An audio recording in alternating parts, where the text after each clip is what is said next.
ñu ngi fii tey jàkkaarloo parrain wu bis bi ñu koy waxee Modou Ngom ñëpp xam ko muy leader ànd soppi Sam Notaire futur maire de Guédiawaye ñëpp xam ko Modou Ngom ñu ngi lay nuyu. waaw salaamaaleykum ñoo ngi leen di fay di nuyu seen mbokk internet yëpp ñi nga xam ne ñu ngi seetaan Guédiawaye info ak SB TV donc di leen jaar ci bis bi et puis di présenter suñu contentement public bi yëpp vraiment. en tant que parrain gis nañ fi tey forte mobilisation boo xam ne jug nañ ànd topp sa ginnaaw ndax final bi ñu la tuddee loolu lan nga ñu si mën a wax. waaw li ma mën a wax ci lii mooy kontaan ak am xol bu sedd mais avant tout di yëkkati ay kàddu sant ak ngërëm di ko jëmale ci ñi nga xam ni tey ñoo ma jàppale ba bés bu rafet nii ma koy dooree ci président Assane mi toog sama wet nekk jeune ñu fal ko nouvellement mu nekk ci boppu ASC bi mu ñëw indi approche bu bees ne man jeune laa te jeunes yi laay représenté jeunes yi laa nekk seen président donc damay indi beneen approche boo xam ni c'est plus juvénile peut-être dama koy orienté ci jeunes yi moo tax mu ñëw fekk un jeune boo xam ne day doog a jug ci milieu politique bi nekk Sam Notaire di aspirer tey jiite Sam Notaire am yeneen ambition aussi au-delà xam nga tey jiite Sam Notaire muy lan en tant que doomu banlieue nekk jeune ñu jël suñu destinée en main moom mu xool loolu muy lu noble mu ne nañ ñëw nag tëddee ñu bis bi xam nga accompagner ñu ci bis bi donc beneen bi mooy kii toog sama wet ñëpp xam ko muy Ngaaka Blindé nekk jeune ñu bokk benn gox bu ñuy juddoo yaroo fa màggee fa muy Sam Notaire surtout Mboddu 3 tey mu ñëw Mboddu 3 Mboddu 4 du moins tey mu ñëw yëg ni dañ ma tuddee bés vraiment mu ñëw sans gêne xam nga ñëwal boppam ñëw jàpp ci bis bi représenté tamit bépp jeunesse su Guédiawaye wala Sam Notaire fii nii donc di ko féliciter di ko remercier bu loolu weesoo tamit may remercier population Sam Notaire yëpp di wax ne tey ku xool bis bi xam ne tey histoire retiendra que tey les politiques war nañ changer doxalin parce que population bi dañu sonn ci li nga xam ne tey depuis les indépendances dara changé wu fi c'est les mêmes systèmes qui nous gouvernent c'est les mêmes gouvernants tey jii ñooy yor li nga xam ne tey mooy suñu destinée te ba léegi gisuñu changement donc ñun en tant que jeune bu ñu ñëwee taxaw dëggal suñu bopp jeunes yi ñëw topp suñu ginnaaw ñoom war nañ jël message bi décortiquer ko donc xam ni tey pare nañ pour mbir mi daal xam nga defar li jël li ñu moom defaral ko suñu bopp waaw yaakaar naa loolu mooy li nga xam ne mooy kàddu yi ma woon njëkk a sànni ci ligne nee nga jeune en tant que jeune depuis boobu ba léegi ñu ngi constaté si social ngay œuvrer di jàppale jeunes yu bëri tey nga ñëw fekk fi tey mobilisation jeunesse bu bëri wuyu si la loolu dañoo bëgg a xam yow lan mooy sa mbëbët si politique. waaw sama mbëbët ci politique junñi naa ko léegi mooy créer benn rupture wala jël relève bi nag boo ko waxee mooy tey fépp foo xam ne tey nit mi ngi fay taxaw pour mën a jariñ askanam ñun ñu fexe ba toog fa pour jariñ suñu askan parce que politique volonté la rek volonté la ñun ñëpp am nañu yéene ci suñu askan donc bu ñu jàngee fi ñu war a jàngee tey fréquenter l'école de la rue tey yàlla def ñu góorgóorlu ba génn ci socialement ñu xam ni tamit c'est pas évident un Ngaaka Blindé wala benn Modou Ngom tey du chaque jour lañ koy gis ci banlieue bi du chaque jour lañ koy gis ci Sam Notaire donc ñun war nañ mën a dëggal suñu bopp nekk ci kanam fexe ba créer benn environnement boo xam ni tey képp kuy ndaw ngay jàng wala nga yor sa métier wala ngay yëngu ci sport wala nga yëngu ci culture incha allah dinañ créer benn environnement économique propice xam nga au développement ba nga xam ne tey jii nii ñoom dañ ci mën a jaar mënal seen bopp donc loolu mooy suñu motivation loolu moo ñu dugal ci politique. waaw voilà c'est venu à temps mën naa ni xam nga il n'est jamais trop tard tey jii nii pour faire le bien donc dañuy féliciter président de la république enfin bu fekkee dem na ba remarqué ne tey jeunesse bi sonn na te wax na ne il a compris le message. donc tey bu ñëwee génne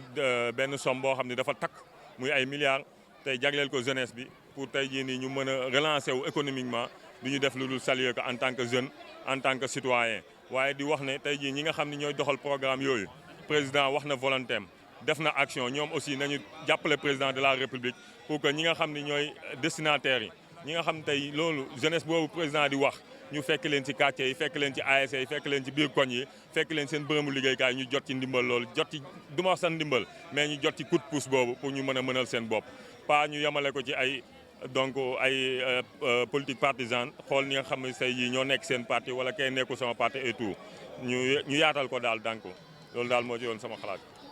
ok wax nga sànq en tant que jeune bu nekk sa première sortie bi nga xam ne aussi rek la parrainé lu mel nii gis forte délégation ànd ak yow ana tey lan nga yëg. waaw sama xol dafa sedd parce que boo xoolee fi ñu nekk ñëpp ay jeunes lañ suñu yaay génn nañ accompagner wu jeunesse bi génn ñun ñëpp ñu ànd fédéwu nekk benn aussi bu ñu fàtte ne tey initiative bi mooy président Assane dafa bëgg a fédérer jeunesse su cité Djinkhom parce que tey jii nii ñëpp xam nañu ci mbooloo mooy doole te bu ñu boolee suñu force jeunesse bi nekk benn yaakaar naa ci la développement mën a juddoo donc ci cadre boobu aussi ñu leen di lancer benn appel di leen wax ne nañu booloo nekk topp ci ginnaaw Assane mi bokk ndey bokk baay pour que ëllëg seen avenir mën a nekk loo xam ne day jag donc loolu la ñuy lancer message boobu di remercier encore toute la population de Sam Notaire di leen woo nag di leen wax ne seen doom jug na li mu bëgg mooy jiite gox bi te jiite gox bi pour delloo askan bi li ñu moom donc yaakaar naa loolu lu noble la dañu défier nag les partis politiques parce que dañ ne ñun topp ñu ci ginnaaw kenn ñëpp naan mën na nekk ñi naan mënul nekk donc tey gis nañ ni yaakaar naa ñi ne woon mënul nekk dinañ revoir seen position parce que gis nañ population bi ni ñu génnee gis nañ tey jii ni jeunes yi ni ñu génnee te am nañ espoir ne yàlla dina def li nga xam ne moom lañ bëgg te moo gën ci ñun. ok merci beaucoup kontaan nañ ci aussi bu baax a baax tey ñu jaay bi tey mu ànd ak ki nga xam ne moom moo di futur maire ñu ngi koy nuyu bu baax a baax Ngaaka Blindé ñu ngi lay siyaar. maa ngi lay siyaar bu baax a baax di siyaar internet yëpp jaajëf. maa yaa ngi am jàmm. waaw maa ngi sant yàlla. ok léegi li ñu leen njëkk a laaj moo di gis nga keroog yàggul dara gi nga jeunes yi aussi ni ñu def est-ce que loolu tey am na lan ngay wax. bon li may conseillé jeunesse sénégalaise mooy li may conseillé sama bopp quoi li ma gëm man sama bopp mooy nangu ñafe liggéey tey nag nekk nañ ci benn réew boo xamante ni adduna bi ci boppam moo bëri ay obstacle adduna ci boppam tey moo métti ba tax bu ñu gaaw a xàddi bu ñu gaaw a bàyyi nañu continuer toujours di garder espoir di gëm ni mun na nekk parce que ñun dafa am fu ñu jugee et fi ñu jugee aussi bi ñu fay jugee genre mun nañ ne dara nekk fa mais dañu yàgg gëm ni que bis mun na ñëw ñu nekk dara wala bis ba léegi doonaguñ dara wala bis dina ñëw ñu tekk ci gox bi dara il faut ku nekk ci domaine bi nga nekk yaa xam ni footballeur nga artiste nga changeur d'environnement pour ne pas dire politicien nit ñi nga xamante ni jug nañ ku nekk ci optique bi nga nekk nga gëm ni li ngay sabablu wala li nga ci bëgg a doon mën na nekk benn yoon nag xëyul sotti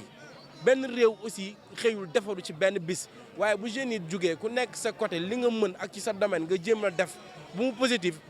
d'ici peut-être 5 ans 10 ans 20 ans même ñun buñ ko fekkewul mais génération future bi di ñëw dinañ ko mën a jëriñoo voilà. je pense que message bi am na solo bu baax a baax tey jeunes yi aussi dañ si jëriñoo. te en plus Ngaaka ñu ngi lay nuyu. Ngaaka ñu lay posé di la laajte ni c'est la première fois man dama gis la si sport damay laaj Ngaaka lu ko waral daa mel ni sportif nga. waaw xam nga ku juddoo Sam ne màggal Sam yaroo Sam aussi da ngay yaru ci environnement sport quoi tey li gën a tax sama ñëw fii genre monsieur le maire bokk na si parce que à vrai dire yëguma woon match bi moom moo tax ma yëg ko et yu mel nii occasion la pour ñun parce que ñun lépp lu ñu doon tey ji gox bi moo ñu ko def lépp lu ñu mel gox bi moo ñu ko def tey fii nii mun naa ne sama enfance bokk naa ci secteur bi bokk na ci secteur yi ma fowee ci terrain bi damay gis ci biir terrain bi may gis ay nit yoo xamante ni xam naa leen xam nga ay ñoo xamante ni man ak ñoom ñoo bokkoon classe numéro 14 bi Babacar Diop man ak moom ñoo bokkoon classe école 16 nekk Sam donc lépp suñu biir la et comme que souvent da ngay xaw a raar ci ay liggéey occasion yu mel nii yenn saa day baax pour ñu gis la xam ni kat jege nga leen te loolu su amee tey aujourd'hui grâce à moom parce que bu ko neexoon aussi bañ ma impliqué aussi ci invitation bi ñu ko def ak parrainage bi nga xamante ni defal nañ ko ci final bi donc honneur la pour man et maa ngi koy dund aussi ak fierté quoi. léegi kon lan nga ñu mën a lancer jeunesse bi ça veut dire que ni sport kon day boole lan nga ñu mën a lancer jeunesse bi boo xam ne ñoom dañuy utiliser méthode violente di ko indi si sport bi. waaw xam nga nag yenn saa yi na laa koy waxee ndaw yi ngeen xamante ni seen deret dafa tàng ñuy xëccoo mbir yenn saa yi du ñàkk ay yëngu-yëngu am. loolu fépp la mais dañuy essayer tout le temps rek di conscientiser à ce que lépp loo xamante ni am na ci que ça soit ci sport bi ak ci yeneen domaine ñu def ko ci fair play c'est-à-dire ñu def ko ci kaf ci fo ak ci ree xam ne ñun ñëpp aussi ay ndaw lañ et ñun ñëpp ay doomu gox bi lañ donc di lancer waat message ci sportif yëpp yu nekk tey Sénégal ak li ko wër lépp li nga xamante ne ñu ngi koy def ñu def ko juste ci fair play ñu def ko juste ci kaf ci fo ak ci ree quoi en tout cas honneur la te man waa gëj naa dund genre environnement yu mel nii quoi. Assane Cissé mu dëkk si gox bi te moo organisé tournoi bi mu bëri mbooloo lool neex lool lan nga ñu mën a wax si Assane Cissé lan nga ñu mën a wax. waaye chapeau Assane parce que jeunesse bi dañuy soxla genre mbir yu mel nii jeunesse bi dañuy soxla di épanouir dañuy soxla aussi di divertir c'est très important et su amul ci gox wala ci secteur ay nit yoo xamante ni. dañuy nekk ay preneurs d'initiative parce que ku jël tournoi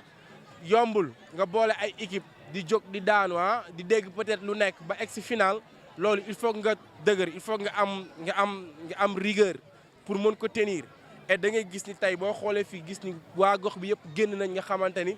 je peux même dire que la jeunesse elle est fière kontaan nañ tey ci Assane ci initiative bi il faut que yii nii di continuer di am ci domaine sportif bi comme ci domaine culturel bi on a besoin de ça pour di gën a suqat suñu gox parce que sooy xool mbooloo bi fi nekk yëpp am ñoo xam ne ñu ngi dëkk ci koñ bi sax te duñu gisante genre environnement yu mel ni di leen di gën a permettre ñu gën a jegeyantoo ñu gën a xaritoo di gën a xool yan initiative la ñuy def aussi pour liggéey gox bi mu gën a yanj